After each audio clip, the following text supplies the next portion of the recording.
ಸುಚಿತ್ರಾಳ ಸಂಘ ಬೆಳೆಸಿ ಜೈಲು ಸೇರಿರೋ ಕಮಲಾಕರ ಭಟ್ಗೆ ಮತ್ತೊಂದು ಸಂಕಷ್ಟ ಎದುರಾಗಿದೆ. ಕೊಲೆ ಕೇಸಲ್ಲಿ ಲಾಕ್ ಆಗಿರೋ ಬೆನ್ನಲ್ಲೇ ಪೋಕ್ಸೋ ಕೇಸ್ ಸಹ ದಾಖಲಾಗಿದೆ.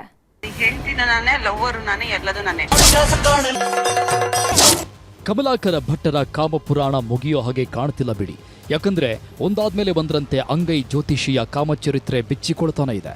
ಕಾಮದ ಹೊಳೆಯಲ್ಲಿ ಮಿಂದೇಳ್ತಾ ಇದ್ದವನಿಗೆ ಹೆಣ್ಣು ಅಂದ್ರೆ ಸಾಕು ಕಣ್ಣು ಬಾಯಿ ಬಿಡ್ತಾ ಇದ್ದಂತೆ.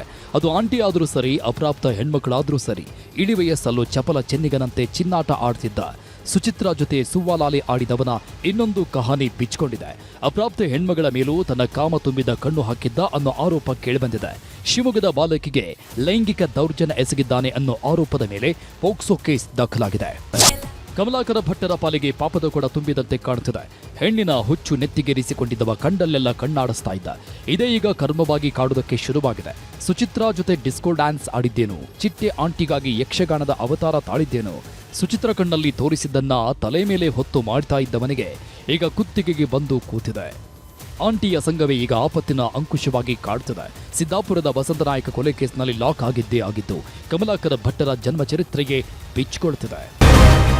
ಕೊಲೆ ಕೇಸ್ನಲ್ಲಿ ಬಂಧಿಯಾಗಿರುವ ಕಮಲಾಕರ ಭಟ್ ಯಾವಾಗ ಹೊರಬರ್ತೀನೋ ಅಂತ ಬಕಪಕ್ಷಿಯಂತೆ ಕಾಯ್ತಿದ್ದಾನೆ. ಕೊಲೆ ಕೇಸ್ಗೂ ನನಗೂ ಸಂಬಂಧವಿಲ್ಲ.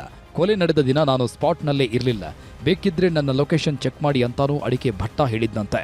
ಹೀಗಾಗಿ ಮೂಲೆ ಮೂಲೆ ಜಲಾಡಿರೋ ಪೊಲೀಸರಿಗೆ ಕೊಲೆ ನಡೆದ ದಿನ ಸುಚಿತ್ರಾ ಜೊತೆ ಕಮಲಾಕರ ಭಟ್ ಇರಲಿಲ್ಲ ಅನ್ನೋ ಸಣ್ಣ ಮಾಹಿತಿ ಸಿಕ್ಕಿದೆ. ಇದೇ ಖುಷಿಯಲ್ಲಿದ್ದ ಕಡ್ಲೇಪುರಿ ಕಮಲಾಕರ ಇನ್ನೇನು ಸದ್ಯದಲ್ಲಿ ಹೊರಬರ್ತೀನಿ ಅಂತ ಬೆಟ್ಟದಷ್ಟು ಕನಸು ಕಟ್ಟಿಕೊಂಡಿದ್ದ. ಆದರೆ ಕಮಲಾಕರ ಭಟ್ ಪಾಲಿಗೆ ನವಗ್ರಹಗಳೆಲ್ಲ ಒಕ್ಕರಿಸ್ಕೋತಿವೆ. ಹೀಗಾಗಿಯೇ POCSO case ದಾಖಲಾಗಿರೋದು.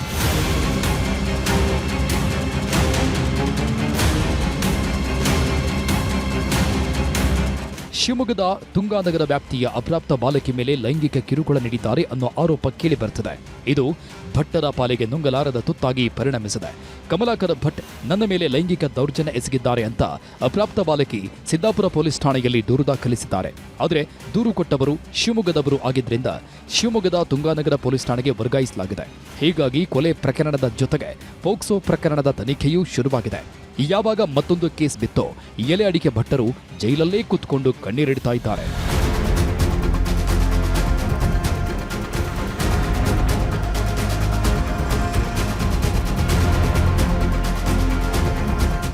Darshan Naik, news 18 Karwar.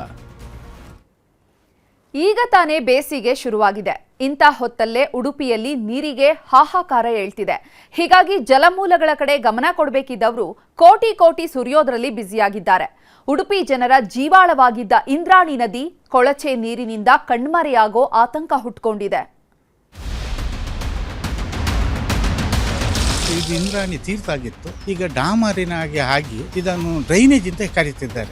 ಎಲ್ಲರೂ ಇಲ್ಲಿಂದ ಗೂಳೆ ಎಬ್ಬಿ ಹೋಗುವಂತದ್ದೊಂದು ಶಬ್ದ ಇದೆ. ಅಂದ್ರೆ ಊರಿಗೆ ಊರೇ ಎದ್ಕೊಂಡು ಹೋಗ್ತಾ ಇದೆ ಅಂತ ಸನ್ನಿವೇಶ ಬಂದಿದೆ.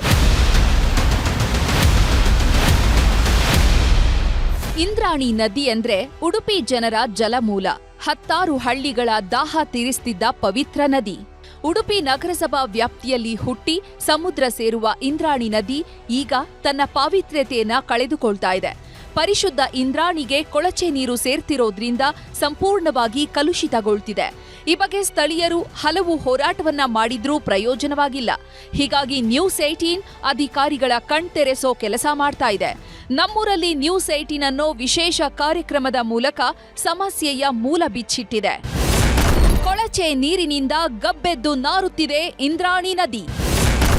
ದಶಕದ ಹೋರಾಟಕ್ಕೆ ಸಿಗದ ಮುಕ್ತಿ, ಅಧಿಕಾರಿಗಳಿಗಿಲ್ಲ ಆಸಕ್ತಿ. ಒಂದು ಕಾಲದಲ್ಲಿ ಸ್ವಚ್ಛಂದವಾಗಿ ಹರಿತಿದ್ದ ಇಂದ್ರಾಣಿ ನದಿ ಈಗ ಗಬ್ಬೆದ್ದು ನಾರ್ತಾ ಇದೆ. ನಿಟ್ಟೂರು ತ್ಯಾಜ್ಯ ಸಂಸ್ಕರಣಾ ಘಟಕದ ಅಸಮರ್ಪಕ ನಿರ್ವಹಣೆಯಿಂದ ಇಂದ್ರಾಣಿ ನದಿಗೆ ಕೊಳಚೆ ನೀರು ಸೇರ್ತಾ ಇದೆ.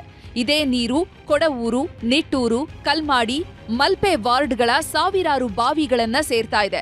ಇದು ನೂರಾರು ಜನರ ಆರೋಗ್ಯದ ಮೇಲೂ ಪರಿಣಾಮ ಬೀರ್ತಾ ಇದ್ದು ಸುತ್ತಮುತ್ತಲಿನ ಪರಿಸರವನ್ನು ಗಬ್ಬೆದ್ದು ನಾರುವಂತೆ ಮಾಡಿದೆ. ವಾಸನೆ ಸಂಜೆಗೆ ವಾಸನೆ ಬರ್ತದೆ. ಮತ್ತೆ ತೆಂಗಿನಕಾಯಿ ಇಲ್ಲಿ ಹೆಕ್ಕಲಿಕ್ಕೆ ಮಡ್ಲೆಲ್ಲ ಹೆಕ್ಕಲಿಕ್ಕೆ ಬರುವಾಗ ಎಲ್ಲ ವಾಸನೆಯಲ್ಲಿ ಹೆಕ್ಕಲಿಕ್ಕೆ ಆಗುದಿಲ್ಲ. ಬಾವಿ ನೀರದು ಕುಡಿಯಲಿಕ್ಕೆ ಇಲ್ಲ, ಕುಡಿಯಲಿಕ್ಕೆ ಸಾಗುದಿಲ್ಲ, ಹೊಸರ ಹೋಗಲಿಕ್ಕೆ ಆಗುದಿಲ್ಲ.